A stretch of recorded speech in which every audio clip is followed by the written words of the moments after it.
Hello, welcome to Secret Space, and this is gonna be our first video from the Shree Yantra series. In this video, we're gonna go shortly what is Shree Yantra, because if you want to go more in depth, there is like an infinity in depth over there.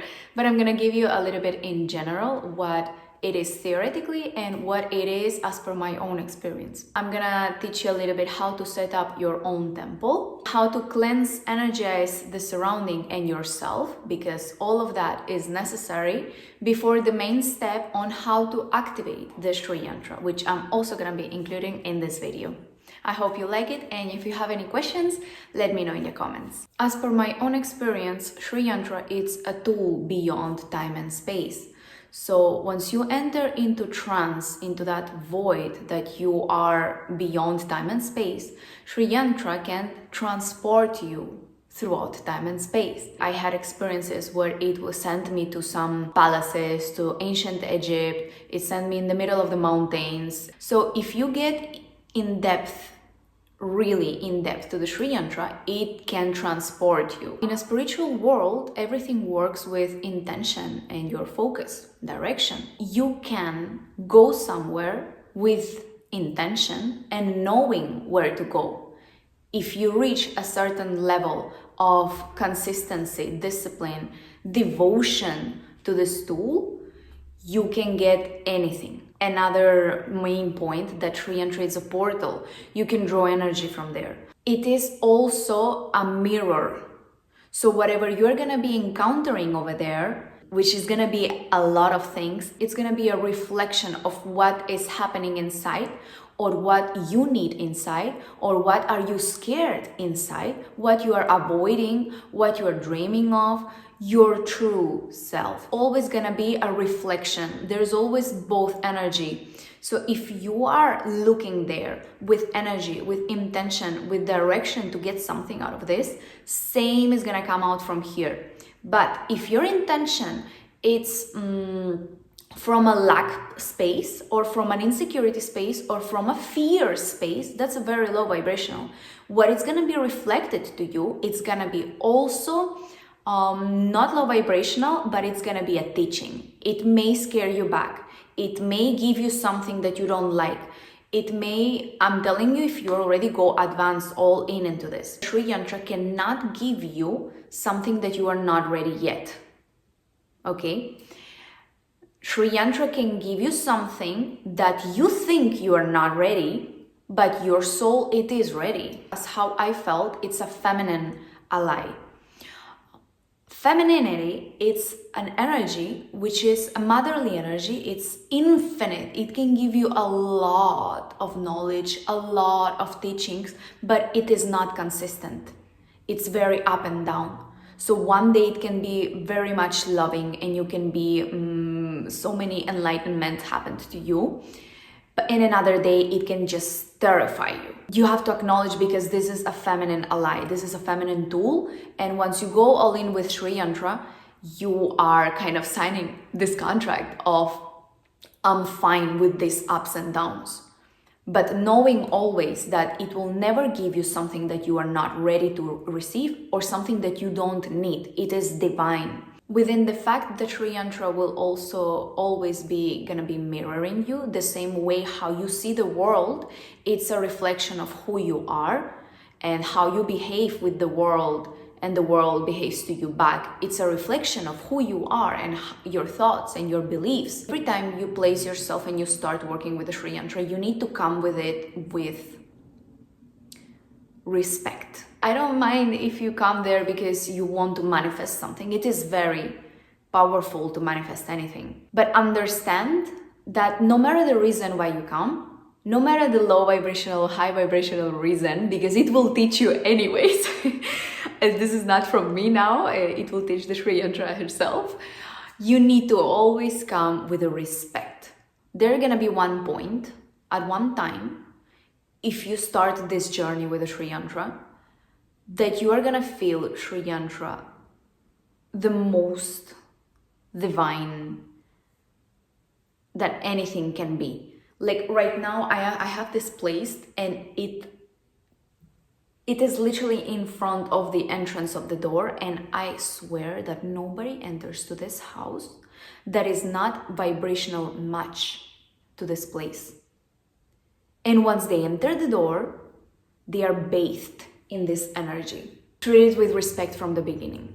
Put enough importance and respect. Even if you did not grasp yet the depth of the divinity in there, treat it as if, trust me, the same amount of respect, devotion, love, hope, belief that you put in this, you will get it back. It will pay off.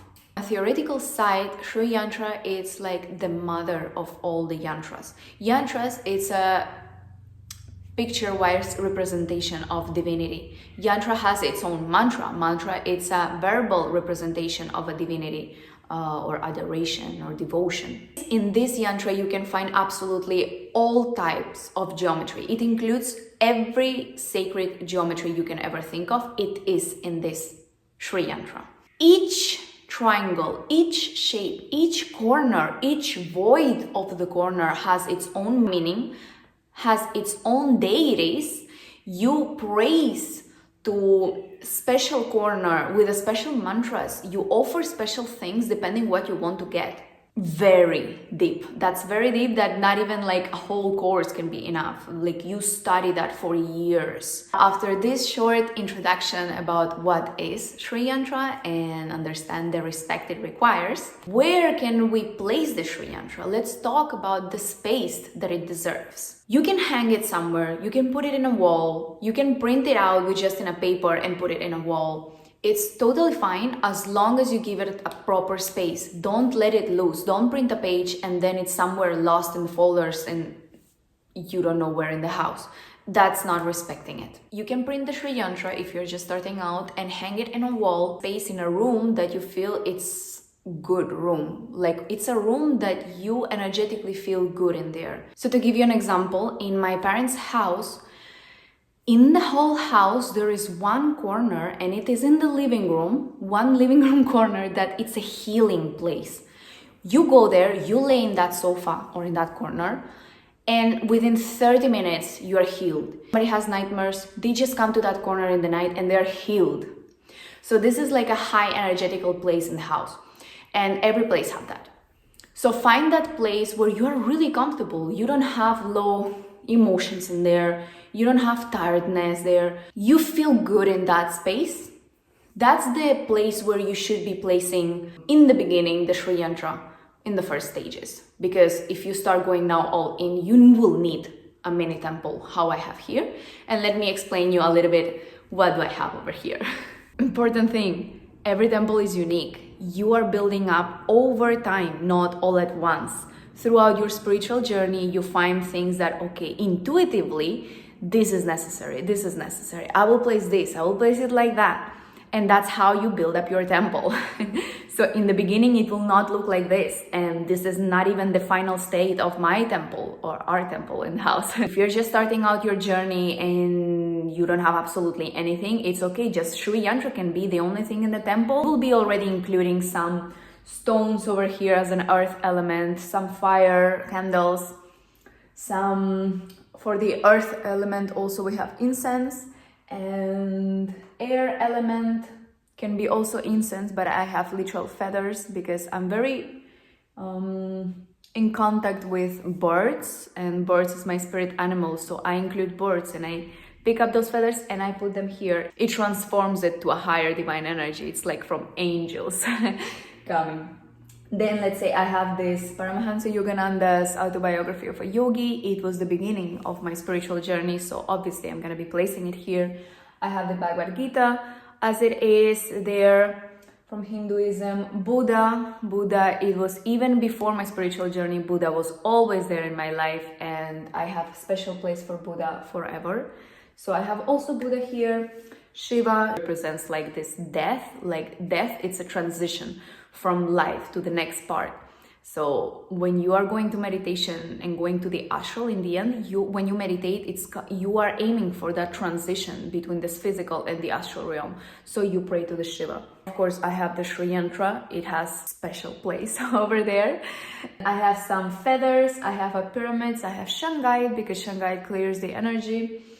I have different types of crystals, each crystal for some different things. I place them depending how I feel it's needed, what is needed the most. Sometimes my meditations, I hold one with an intention, if I need certain things from each crystal.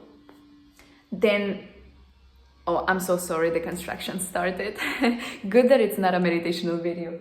I have a book that I find it's a very interesting book for kind of remove this first veil on this physical matrix. Here, more like my partner and I's memories to unify us together, to remember that we're both in this journey, that sometimes when you go deep into meditations or something, you may get apart from your family or from your close ones because you're going too deep within yourself. This is a reminder that we are together in this. Angels here, somebody who follows me knows that I had encounters with angels, so angels are very important. Quartz angel, tarot angel, they are basically everywhere. The feathers are also representations of birds and angels. We also do have, it's over here under.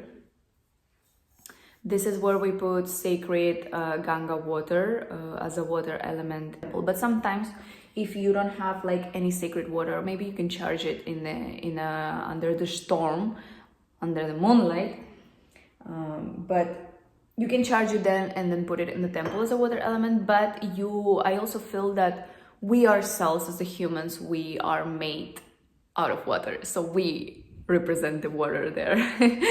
And yeah, as per my own belief, because we create the reality that we choose to believe in, and my reality created is that it's not that necessary for me to put here a vessel of water because I am the vessel of water. And it works for me, but for you, you can charge the water and put it as well as an element of water. You can also add some special touches of your own. Let's say I created these small little boxes here, and they're basically a reminder for me. Each box has a wish of mine that universe it has to yet to come to my life. So anytime I'm here and I'm seeing these little boxes with my wishes that are yet to come to my life, you get very hopeful and very high frequency vibrational. It also gives you this trust, this faith, blind faith, that you completely trust in universe, in source, in God, whoever you pray to bring you what you really need for the highest good. And that puts already your vibrational state quite high for your meditations and prayings. In a nutshell, to set up your own temple, create it somewhere where people will sit there only for that purpose. Put like a small table, put the things that you felt identified with in your spiritual journey. If you feel more close to angels, put some angels. If you feel more close to Buddha, put Buddha. If you feel more close to some elephants or some animals, put animals. I literally put here birds. Something that makes you feel very connected with the universe. If maybe you feel more connected with trees and you want to put a leaf, or some types of stones that you collected, shells from the beach because you are very close to the beach in the ocean, or you would love to be closer. Place there everything that gives you this good feeling and union with the source and divine and, peace. And also include elements that are fire, so you will need candles, and you will need incense for sure, and you will need, for the earth elements, crystals. Come here always with respect, devotion, love, trust. Now I'm gonna show you how to cleanse and energize the space and yourself. I take a stick of incense, I light it on from the candle, and the candle I already activated 9 times, praying to Agni, fire element. So I take the candle and I say it 9 times, watching to the flame of the candle. I say that Om Agni Devaya Namaha, and I do it with devotion.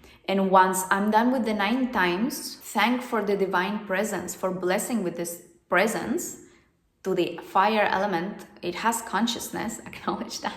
I bow to it and I say, for example, thank you for activating this temple. Thank you for showing my devotion to each being here. Sometimes I don't bow to each divinity, I do it through Agni. So when we want to cleanse and energize the space, I use the stick. I light from the candle that it's already blessed and activated Agni.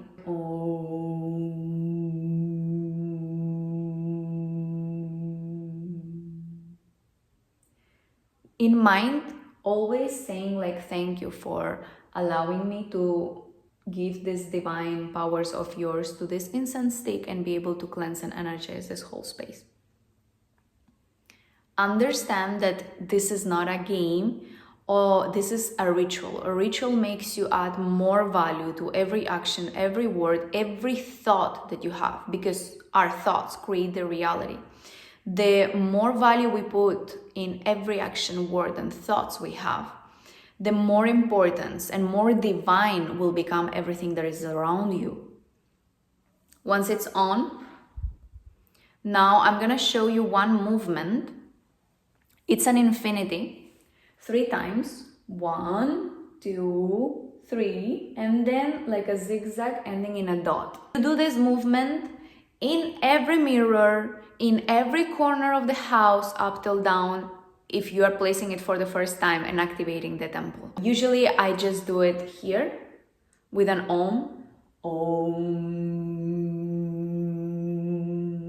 Sometimes I also choose the mantra which I feel very identified with, the mantra of Kalima. I come to her when I need like a strong cleanse everywhere. The reason why this cleanses, the symbol, this one, basically when we have negative energy, it's a stagnancy. The normal rule is of flow. Whenever some part gets dense, condensed, stagnant, there is no flow anymore. When we do this infinity sign, what we do is we are shaking the positive and negatives. Everything in this world is like electrons. We are here, polarities, plus and minus. The magnetic fields, plus and minus. So this plus and minus has to be constantly in flow. When we do this infinity, we are shaking this plus and minus to the left and right and up and down, just with this infinity. And then we are just like creating the space with the zigzag. It's important to know what you're doing with the symbol, because when you know the meaning behind of your action, you're gonna give more value. You understand why you're drawing that. And you do it also before and after a session. If you're healing somebody or you're running a meditation or a yoga, and some people are coming to your place as well. Many people come to your place for workshops or something. You do this in that space at least. Now, this was regarding cleansing and energizing a space. There are more drastic and stronger methods to cleanse and energize a space in case if you feel that there is actually already something not so good, that it's potentially harming you, manifesting it in that space. Your mind creates realities. You choose that belief to create your reality and it will be created.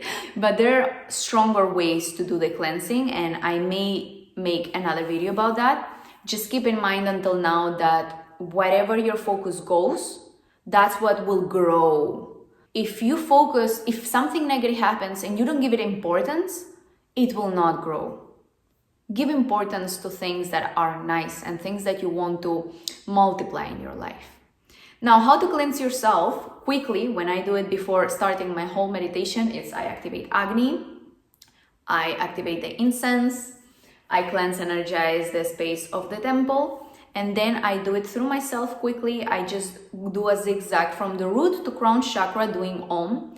And when I pass through each chakra, I tense that part. Also, while tensing the part, there is one type of movement. If you're already advanced, you can draw prana in until that point, all the way up. I can make another video on how to reach that point. And you do that while you're putting the stick over you all the way up. Om. It reaches up, and now you cleanse the space yourself. You energize it through the mantra Om, whatever you feel that it is powerful for you. And now comes the step of praying to the Shree Yantra. So at this point, I would just start praying to the Shree Yantra through one of the ways that I feel works for me. I will make another video about different ways you can connect with Shree Yantra and work with Shree Yantra. Today, we're gonna focus on your first time ever how to activate the Shree Yantra. You need to sit next to it and call somebody, some divine being that you feel more connected to. Let's say if you're connected to angels, call a divine angel, or you have an ancestral help you're getting many times, you think that somebody who passed away is helping you out, call that person. If you don't have any of those, you can just do Agni. You can praise to one candle and bring this divine consciousness from the elementals of the fire as the divine presence to be there with you and helping to activate the Shree Yantra. Also place the Shree Yantra on a height that it's within this. So when you are sitting comfortable, it is in this height placed. Then you have a mantra that you will need to say 108 times. It may sound a lot, I know, but it is the way it is. Memorize the mantra. Repeat the mantra 108 times. And after that, you bow and you keep making a connection, because after that, you probably have already reached the first trance ever. So stay in that trance. Stay in that trance. Don't just like, I want to get out. Also, don't go to the restroom in the middle of 108 times. After that, offer some sweet. Get something like this for yourself, where you can put like a date or a cashew or a piece of coconut. Sometimes I do offerings of gold. And say, the same way how I offer the best of me, bless me with your best offerings back. Okay? That's how you activate the Shree Yantra. Actually, right now I see the Shree Yantra moving. Once you activate it, it's gonna be always talking to you every time. You will not be able to pass away without like making an eye contact and like, okay, full respect to it. So yes, this was the video for today. Let me know if you liked it, if you want me to explain something else, if you would like me to include something else. And if you have any questions, please let me know. Remember that each path in spirituality is unique. You are free to try different approaches until you find what is actually yours. Om.